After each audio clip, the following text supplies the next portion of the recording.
అందరికీ నమస్కారం. చంద్రగ్రహణం నాడు చేయవలసిన పనులు, చేయకూడని పనుల గురించి తెలుసుకుందాం. చేయవలసిన పనులు: గ్రహణం పట్టు విడుపు స్నానం చేయాలి.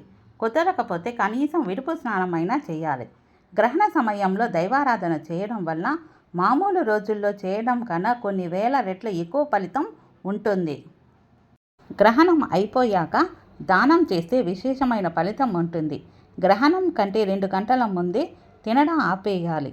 గ్రహణ సమయంలో ఇంట్లో నిల్వ ఉన్న వాటిపైన దర్భలు వేయాలి. చంద్రగ్రహణం నాడు చేయకూడని పనులు: గ్రహణ సమయంలో ఎట్టి పరిస్థితుల్లోనూ ఏదీ తినకూడదు. గ్రహణ సమయంలో నిద్రపోకూడదు. గర్భిణీ స్త్రీలు గ్రహణాన్ని చూడకుండా ఇంట్లోనే ఉండాలి. గర్భిణీ స్త్రీలు గ్రహణ సమయంలో బయట తిరగకూడదు. ఆ కిరణాలు వారిపై పడకుండా జాగ్రత్త తీసుకోవాలి. అలాగే కత్తి, బ్లేడు వంటి పదునైన వస్తువులను ఉపయోగించకూడదు.